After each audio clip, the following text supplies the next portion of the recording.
Tonight on CSTV, we profile a future Canadian Olympian. And you'll flip out for these future cheerleaders. High school and varsity cross-country champions will be crowned. Centennial Sports TV starts right now.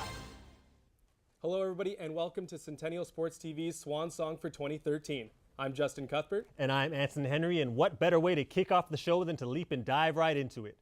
We're going to take a look at some gymnastics, which at times can be somewhat of a contact sport. My name is Peng Lee, and I'm on the UCLA gymnastics team. The 20-year-old has been an elite gymnast for 14 years, and for a decade she's been a member of the Canadian national team. In 2008, she won 2 gold medals at the Canadian Championships, but shortly after, Lee was sidelined for 2 years with a displaced L5 vertebrae. Her time away from the sport didn't dampen her spirit, it only fueled her. Lee qualified for the 2012 Olympic Games in London, but her dream would be dashed with another setback, this time at a podium training event in Calgary. So vault was my last event, and everything was going extremely well until vault, and I tried to do a Yurchenko double twist, which is a layout on the vault with 2 twists, and I came down and just landed wrong, and my knee popped out. I flew home, and then I got an MRI done, and they told me that I had torn my ACL, and that's when it all hit me, that I couldn't go to the Olympics, and I was completely devastated. Although Lee wasn't able to compete, she still traveled with the team as a supporter. So how I look at it is just kind of a growing experience, and I really think of it as building your character and building your mentality even stronger. And you get to focus on the things that you weren't able to focus on before, and you just get to see a different side of things. So I like to not just be kind of single-minded, I like to just view everything. So I took my knee injury as well as a positive outlook, because I got to go to the Olympics as a coach and not just an athlete. So say for next Olympics, I know what it's like already, so it's not like I'm going blindsided. Lee returned to the gym this summer to begin the next stage of her comeback under coaches Lisa Cowan and Lawson Hammer. She looks forward to NCAA competition this fall and once again reaching the highest level of international gymnastics. I'm still kind of in that rehab stage, and I'm just starting to get my skills back, so it's been a while. I haven't done gym in a really long time, and I'm just so anxious to get back and extremely excited to compete for at UCLA, because I know it's so much fun there. It's so much fun in the States. I really want to do Commonwealth Games next summer. There's Pan Am Games I really want to do because it's in Toronto, and because I've been to the last 2, so I know Pan Am's it's a lot of fun. It's just exciting. You're in a village and you get all these different sports, and to be in your home country, it'd just be really cool. And I really want to go to 2016 Olympics. You ever done a backflip, Justin?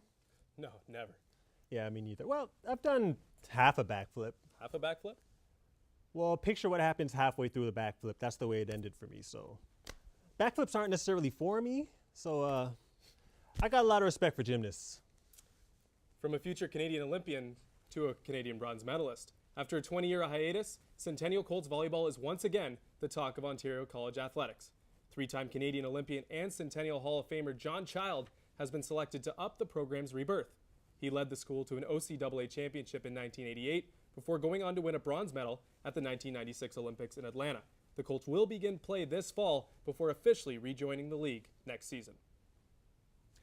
ANSONHENRY.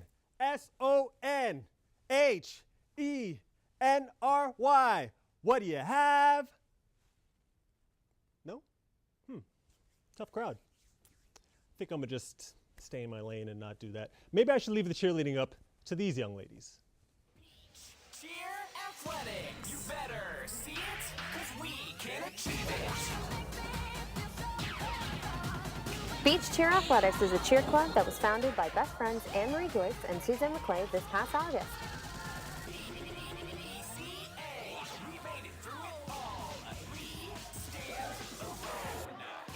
This is competitive cheering, so it's not the sideline type. They're not cheering for a football team or anything. They're doing a choreographed routine with gymnastics and stunts and jumps and dance. I used to be a gymnast, and so I guess I thought it'd be really cool to try something new. They're mainly new to cheerleading, are ex-gymnasts or ex-dancers, but they're a new starting level.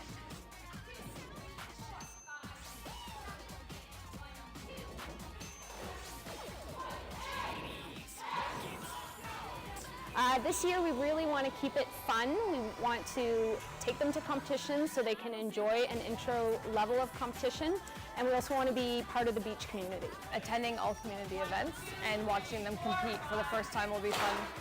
The hardest part is probably the stunts because I can do the gymnastics, but the stunts are new. I love working with kids. I love seeing them learn. I love how this is a brand new group of girls that haven't done the sport before. Every time they learn a new pyramid and get excited, I love seeing that in their face. Though they have yet to find a place to call their own, this group of 5 to 14-year-olds has already seen their hard work paying off. I like it how everyone's really cooperative and we all get to like work as a team.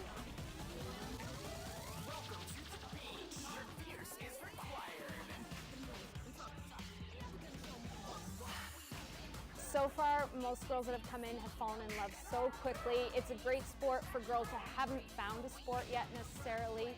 A lot of times this is the first competitive thing that they do as a team versus a class, and we've really seen the girls become teammates, which is fun. I apparently don't know that much about cheerleading, huh, Justin? Don't be too hard on yourself. At least you know how to spell. This year, the Beach's own Brandon Peary won't repeat as the American Hockey League's leading scorer. He's simply playing too well. The former Birchmount Park Collegiate varsity hockey player has cracked the roster of the defending champion Chicago Blackhawks. Peary paid his dues, toiling in the minor leagues since 2009, but he's proving he is capable of filling what was a vacant second-line center position in the Windy City. When we come back, Centennial's cross-country team hits the trails. And we discover where East York Ballas are being bred. Stay with us. Have you ever wanted to work in the sports media industry? Centennial College offers a post-grad sports journalism program that will give you the skills and guidance needed to start your own career in sports media. Centennial College provides students with the opportunity to work in real-life newsroom, radio, and television studio environments. Turn your passion into a sports career today. Check out centennialcollege.ca for more details.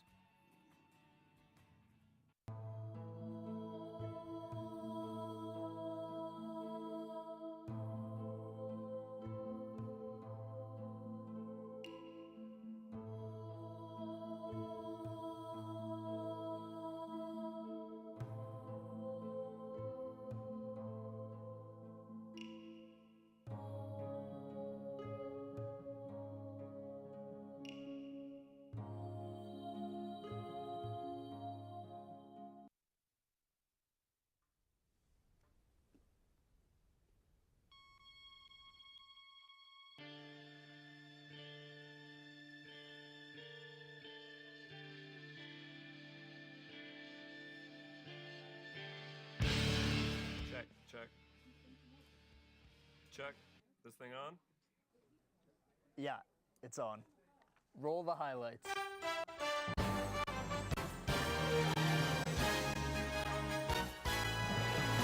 Can I ask you something? Sure. How did you get hired?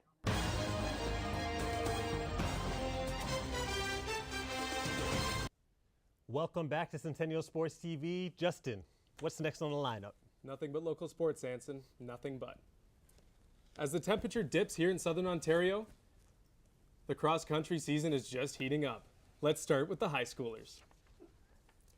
TDC AA cross-country championships from sunny Centennial Park in Etobicoke. We begin with the junior girls, dashing 4,150 meters. It would be Katarina Meyer of Michael Power setting the pace early. She races around the corner and into the early lead.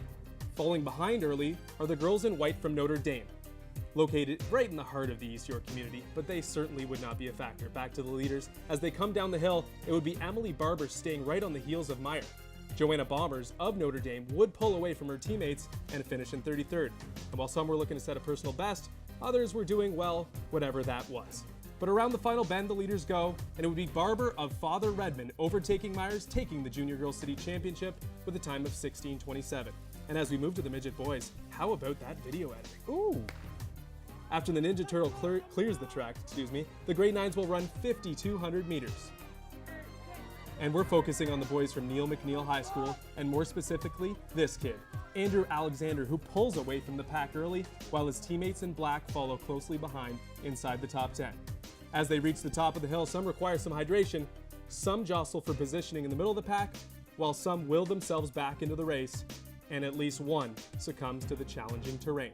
But no problem for Anderson. He cruises 47 seconds ahead from the competition with his team in tow. Tell him who won, PA guy. And in first place with 16 points, Neil McNeil High School. This year, our midget team is somewhat like the dream team, only for the fact that we've never had a team that has won every single meet that it's competed in. And the young man, Andrew Alexander, he has either come first or second in every race that he has run this year. Today they gave everything they had, and there was nothing left in the tank today because they were so eager to try to get to ASA. And once again, on paper, we think that they can come in the top 5 at ASA and maybe even get lucky and medal. For ASA, I'm trying to aim for top 10, hopefully. I think the hardest part was recovering from the hill. Just getting to the top was the hardest part, and then I felt like after the hill it just got easier and then just picked up the speed. Anson, you've never posted a time that impressive, have you? Race that long could never happen. Not for me, man. I'd probably have better luck with the backflip. Oh yeah, you probably would. Anyways, from Catholic school cross country, we step it up to OCAA cross country. Centennial College took part in their first OCAA cross country championship since the 2-decade-long drought. The new team bolted their way through the wet and muddy terrain in Ancaster last weekend.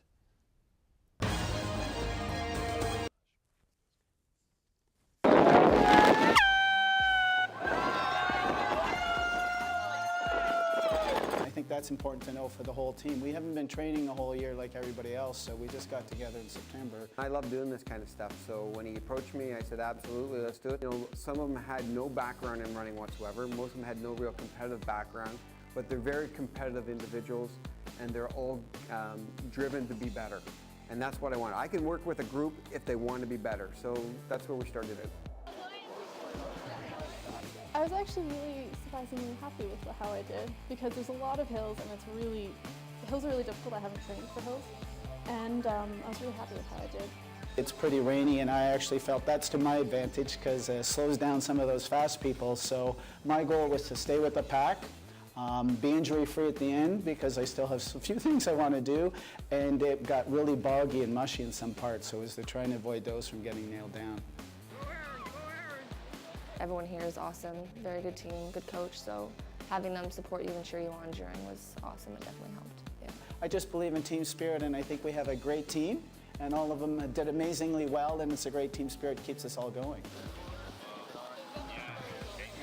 Right now, the real challenge for me is to get more females on the team. We were able to enter a full team in the men's slot for the Ontario Championship. We had 2 really good females running. I need to get a whole pile of friends for them to get involved for next year. It's so much fun, and the team is amazing. They make you feel really welcome.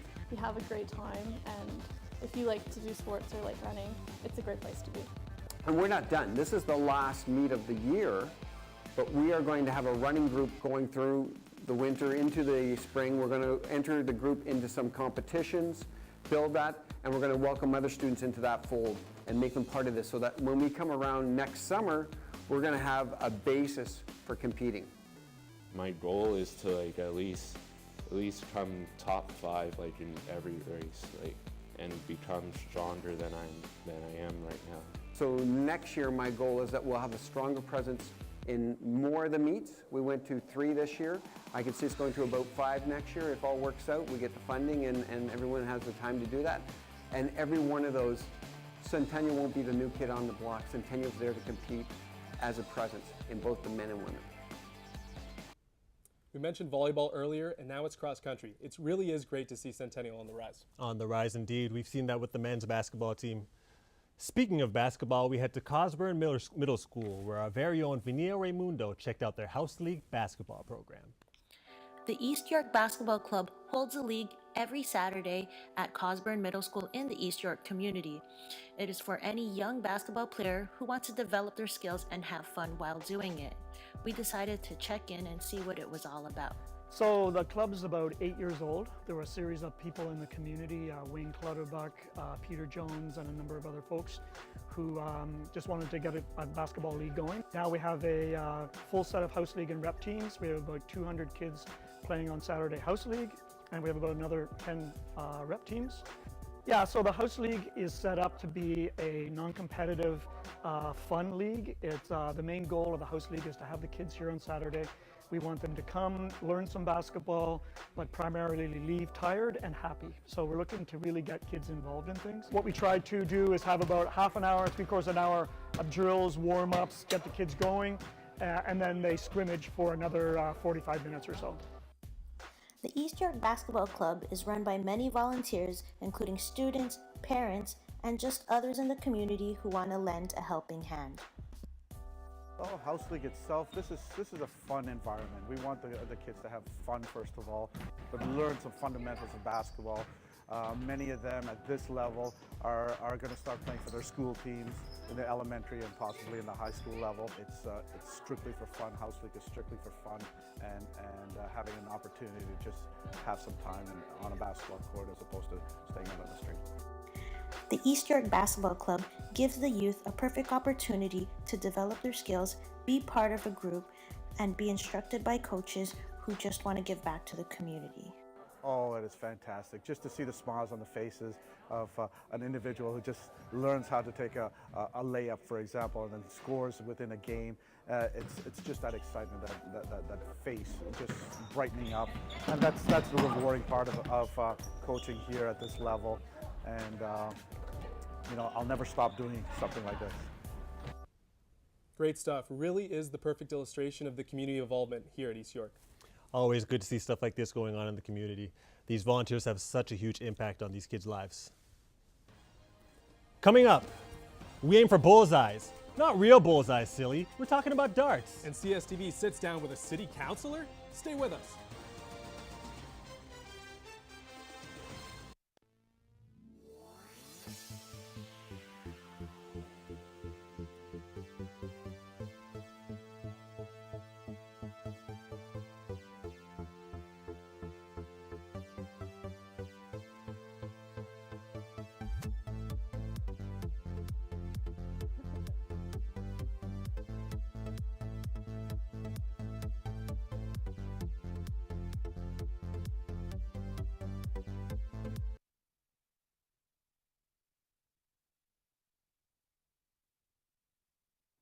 Have you ever wanted to work in the sports media industry? Centennial College offers a post-grad sports journalism program that will give you the skills and guidance needed to start your own career in sports media. Centennial College provides students with the opportunity to work in real-life newsroom, radio, and television studio environments. Turn your passion into a sports career today. Check out centennialcollege.ca for more details.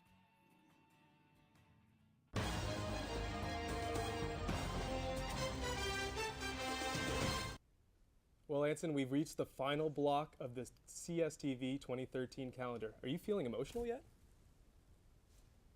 So you're going to bring this up on camera? You know I get when we talk about this, man. Well, our show might be coming to an end. The fun at Legion 22 Thursday night darts never will. Our Laney Foster has more.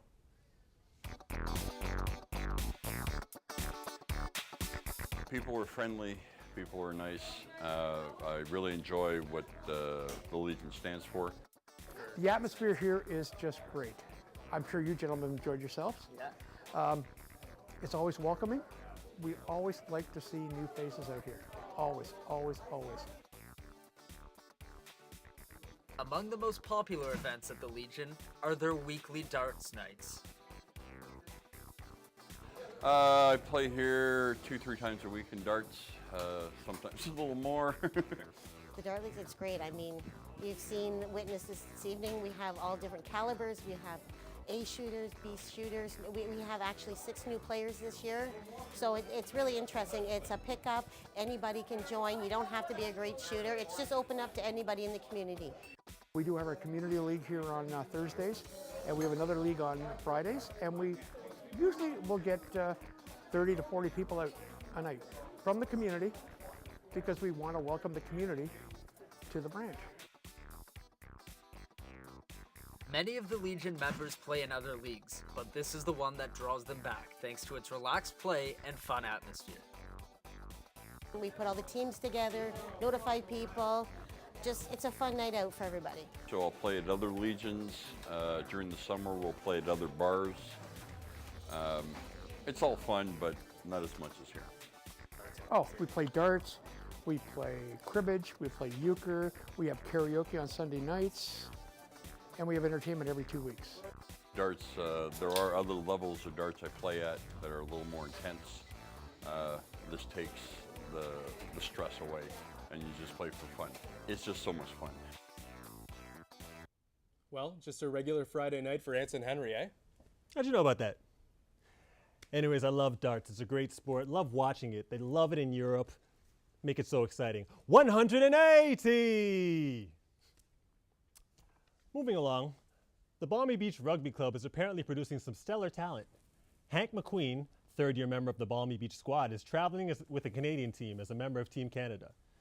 He's supposed to be becoming a starter. Team Canada is now in preparation for a highly anticipated match next week against the very well-known New Zealand All Blacks. East York hails McQueen. Justin? Well, East York, in producing this show, we have discovered an unbelievable sense of community involvement and dedication to sport. So to tie a bow on it, here's Sarah's intel. How would you define community and how it pertains to your ward? So we have a tremendous sense of community in our ward. I mean, other areas do as well, but we have a very involved community and very engaged community. They follow politics quite closely, and they give back to their neighborhood and try and build it into a better place. You know, we just had the Scotiabank Waterfront Marathon. I got laryngitis cheering people on. I'm not a big runner, but I do like to cheerlead for people who are. And we have the Lions Club involved with that, and Community Center 55. And everyone just kind of partners up and just makes it a better event. And for all of those in your community who get involved and lend their time to different events, community events and operations of sports in the area, what do you have to say to them? Well, they're worth their weight in gold. They are gems. We do have a Beach Citizen of the Year award that is given out. We often write in the paper or, give shout outs and tweet and Facebook, all the social media to thank them because they're salt of the earth people, and they give out so much of their free time to better our community and our city. And with all of these community-run events and community-run sports teams and clubs, what do you have to say to those who aren't involved today and maybe considering it at a later date? It's a win-win for everyone. I think it's not only does it help with health and lifestyle and building a sense of community, but it also helps with people, for example, seniors who are feeling isolated. It gives them a chance to connect with other people or people who are shy. They make new friends, they build great relationships, partnerships. So one community center who's doing one project can help with the other group, and overall it benefits the whole city and the whole ward. So my big thing with anything community-wise is you got to make it fun. So if you don't make it fun, people aren't going to do it. So you can make anything. You can make talking about city budget fun. You can, as long as you add that element, you'll attract everyone. So, we've covered a lot of things in the community this year, from jumping on trampolines to firing arrows. And in our Centennial College sports, we've brought you soccer, the beginning of the basketball season. What you should take from this is that this community and school have so much to offer, and we should all be proud to be a part of it. Be sure to go out and participate or experience what this community and this school have to offer. So, Justin, this is it, man. This is the end. Teary-eyed? Only tears of joy, Henry. Only tears of joy. Tell me something. What are you going to miss about the program? I think it's going to be the late night video sessions. You there till about 2 a.m., me getting out as soon as possible. What about you? Well, I'm going to miss being here late. I'm going to miss the teachers. I'm going to miss Malcolm. You know? We definitely are going to miss Malcolm. Yep, definitely. We didn't see enough of Malcolm in the later stages, but we definitely got a huge dose of him in the first. Oh, for sure. Anybody who wants to be in this program, you can go straight to centennial.ca. If you want to be up here with us, if you want to pursue journalism, all you got to do is go to centennialsports.ca. And we want to thank you for watching all year. I hope you had as much fun watching us as we had making the show. Thanks.